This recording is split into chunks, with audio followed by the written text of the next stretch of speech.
एक भिक्षु हर दिन सबसे कहता, मैंने मन को जीत लिया है, अब मुझे कोई विचलित नहीं कर सकता। एक दिन गौतम बुद्ध ने कहा, ठीक है, तुम दक्षिण दिशा में भिक्षा मांगने जाओ, यही तुम्हारी आखिरी चुनौती है। अगले दिन ही भिक्षु ने व्याकुल होकर कहा, मुझसे बड़ी गलती हुई, लेकिन अब मैं दोबारा उस दिशा में भिक्षा मांगने नहीं जाऊंगा। नमस्कार दोस्तों, एंशंट बुक के एक और एपिसोड में आप सबका स्वागत है। दोस्तों, अगर आप हमारे चैनल पर पहली बार आए हैं तो इस वीडियो को लाइक करके चैनल को सब्सक्राइब कर लीजिए। यह कहानी शुरू होती है जब एक बड़े प्रदेश का राजकुमार अपना राजमहल सब कुछ त्याग कर बौद्ध संघ में शामिल हुआ। शुरुआती दिनों में नए भिक्षु ध्यान करना सीखते, इसके साथ साथ गौतम बुद्ध उन्हें भिक्षा मांगने भेजते ताकि भिक्षुओं का अहम कमजोर हो और उनका व्यवहार विनम्र हो जाए। संघ में आने के कुछ समय पश्चात राजकुमार भी भिक्षा टन पर जाने लगा। शुरू में सब ठीक था, लेकिन कुछ ही दिनों में एक घटना घटी जिस कारण राजकुमार विचलित हो गया और उसने भिक्षा टन पर जाने से मना कर दिया। भिक्षा टन का नियम था कि भिक्षु केवल 2 घरों में भिक्षा मांगते और नहीं मिलती तो आश्रम वापस आकर जल ग्रहण करते। एक बार राजकुमार भिक्षु नगर में भिक्षा मांगने निकला और संयोग से भिक्षा नहीं मिली। शुरू में राजकुमार भिक्षु को निराशा हुई, लेकिन कुछ ही पलों में उसका मन शांत हो गया, जैसे कुछ हुआ ही ना हो। बिना प्रयास के आज भिक्षु बड़ा प्रसन्न था। उसने लौटकर गौतम बुद्ध से कहा, आज मुझे भिक्षा प्राप्त नहीं हुई, लेकिन मेरा मन शांत है। ना किसी विचार ने मुझे परेशान किया।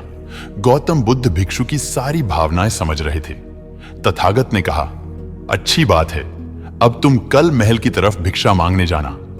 भिक्षु ने आज्ञा का पालन किया और अगले दिन भिक्षा मांगने निकल गया। कुछ देर बाद जब भिक्षु महल के आगे से गुजरा तो उसे अपना महल याद आ गया कि कैसे वह ऐशो आराम का जीवन जीता था। भिक्षु ने सोचा, महल में खाने को स्वादिष्ट पकवान मिलते और सेवा करने को कई नौकर होते और सभी प्रकार के सुख मिलते। ऐसा सोचते सोचते भिक्षु के मन में इच्छा हुई कि आज बढ़िया भोजन मिल जाए। तभी भिक्षु सचेत हो गया कि यह सब अतीत की स्मृतियां हैं और मैं केवल इन्हें देख रहा हूं। पुरानी यादों के ताजा होने से मन में कुछ इच्छाएं प्रकट हो रही हैं। यह भी मैं केवल देख रहा हूं। अगर मैं इन शारीरिक इच्छाओं को पूरी करने की लालसा रखूं तो मैं मन की शांत और यह जागृत अवस्था खो दूंगा। भिक्षु ने महसूस किया कि जब जब हम स्वयं को 2 कदम आगे ले जाते हैं, चेतना का स्तर ऊपर उठाते हैं, तब तब मन इस प्रकार के खेल खेलता है। जब हम मन को शांत करने लगते हैं, तब मन हमें बेचैन करने की पूरी कोशिश करता है। भिक्षु यह सोचकर बहुत खुश हुआ, क्योंकि आज उसने आत्मचिंतन से मन के बारे में गहरी समझ और सूक्ष्म दृष्टि प्राप्त कर ली। भिक्षु ने आश्रम आकर गौतम बुद्ध को सारी बात बताई और कहा, तथागत, आज मुझे आपकी कृपा से सूक्ष्म दृष्टि प्राप्त हुई। मन हमें बार बार इच्छाओं में उलझाना चाहता है। महल को देखकर मुझे भी पुराने सुखों का स्मरण हो आया, लेकिन आज भी विचार मुझे छू नहीं पाए। गौतम बुद्ध ने कहा, अच्छी बात है, कल नगर की दक्षिण दिशा में जाना, वहां एक हवेली है, वहां मन और विचारों पर उपदेश देकर आना। भिक्षु बहुत खुश हुआ। आज वो जल्दी जल्दी चल रहा था, क्योंकि वो उपदेश देने जा रहा था। पर दोस्तों, इस बार की यात्रा भिक्षु पर भारी पड़ने वाली थी। कुछ ही देर में भिक्षु हवेली पहुंचा और भिक्षा के लिए आवाज लगाई। आवाज सुनकर एक सुंदर युवती बाहर आई। भिक्षु ने सोचा कि इस युवती की सुंदरता को देखकर मेरे मन में कोई विचार नहीं आना चाहिए, क्योंकि मेरा यहां आने का प्रयोजन तो इसको उपदेश देना है। युवती ने भिक्षु को प्रणाम किया और कहा, आइए, पहले भोजन ग्रहण कीजिए। भिक्षु ने भोजन किया, फिर सोचा कि उपदेश देने से पहले थोड़ा आराम कर लेता तो अच्छा होता। भिक्षु यह सब सोच ही रहा था। इसी बीच युवती ने कहा, श्रीमान, आपने अभी अभी भोजन ग्रहण किया है, अब थोड़ा आराम कर लीजिए, फिर उपदेश शुरू करना। यह सुनते ही भिक्षु सतर्क हो गया। जो योजना वह मन में बना रहा था, यह महिला वह सब बिन बताए करती जा रही थी। भिक्षु ने सोचा, यह सब संयोग है, यहां लोग भोजन के बाद आराम करते होंगे। फिर भिक्षु आराम करने लेट गया और विचार करने लगा कि महिला कितनी समझदार है और इसकी सुंदरता बेजोड़ है। अगर मैं राजकुमार होता तो ऐसी ही स्त्री के साथ विवाह करता। भिक्षु के मन में ऐसे ही कुछ विचार चल रहे थे। इतने में युवती फिर से आई और बोली, अगर आप राजकुमार होते तो मुझे उपदेश कैसे देते? भिक्षु जी, आप तो मुझे उपदेश देने आए थे ना। युवती का इतना कहते ही भिक्षु को स्पष्ट हो गया कि युवती तो मन पढ़ सकती है।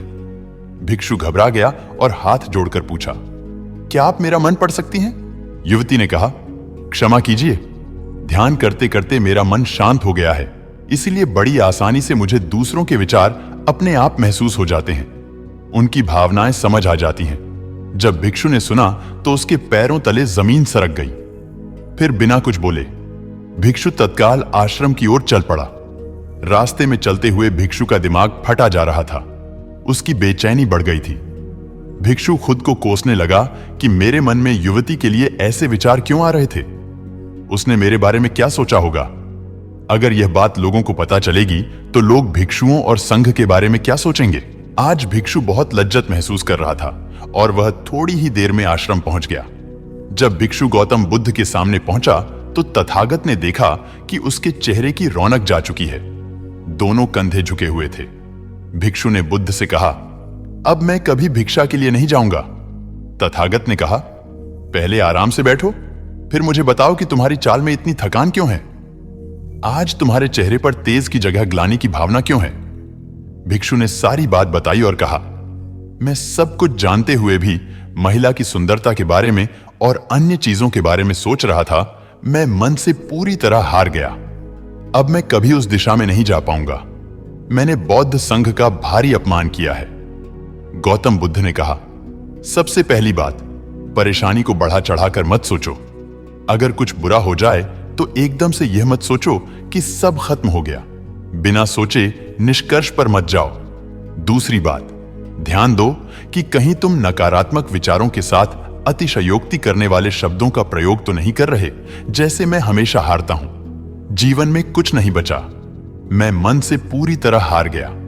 मेरे साथ कोई नहीं है, क्योंकि ऐसा करने से मन अति भावुक और विचलित हो जाता है और नकारात्मक विचारों के चक्र में फंसा रहता है। तथागत के शब्दों से राजकुमार भिक्षु के मन को सांत्वना मिली। भिक्षु ने पूछा, अगर मैंने अपने मन को जीत लिया था तो फिर मन ने मुझे परेशान क्यों किया? गौतम बुद्ध ने कहा, सबसे पहले यह समझो कि विचार पैदा कैसे होते हैं। पहली बार कुछ हुआ, फिर उस घटना के प्रति अंतर्मन ने प्रतिक्रिया की। इस कारण शरीर में भावना या सनसनी पैदा हुई और तुम्हारे अंतर्मन ने अनेकों विचार पैदा करना शुरू कर दिया। भिक्षु ने पूछा, हमको परेशान करने वाले विचारों में इतनी शक्ति आती कहां से है?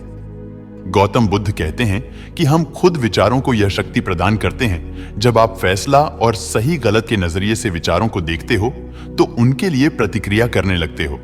एक विचार के साथ अन्य विचार भी सोचने लगते हो। जब तक आप खुद को जज करोगे तब तक मन आपको नीचा दिखाकर हावी होता रहेगा। भिक्षु ने पूछा, फिर मन शांत कैसे होगा? गौतम बुद्ध ने कहा, अगर विचार है तो शरीर में भावना भी महसूस हो रही है, क्योंकि हर विचार भावना के साथ प्रकट होता है।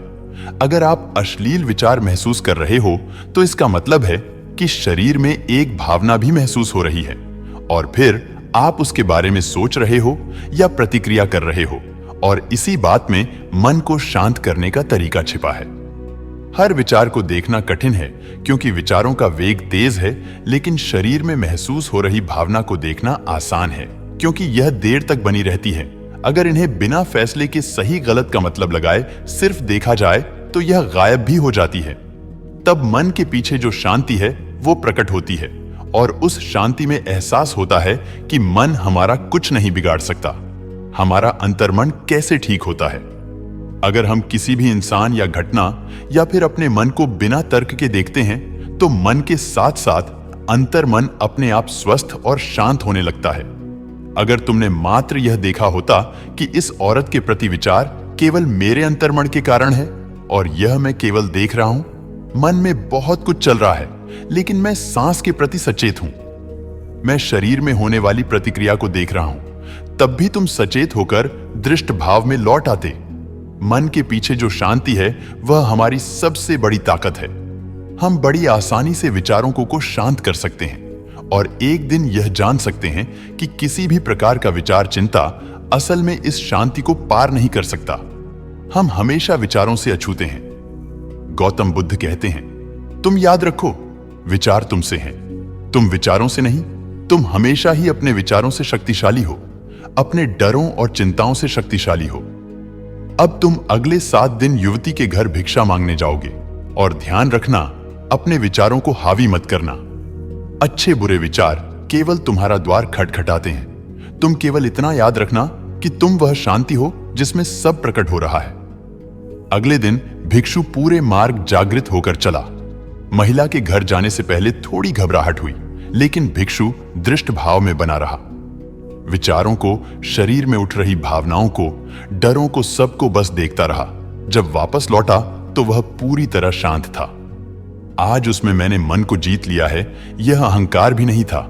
आज उसने सही मायनों में मन को पार कर लिया था।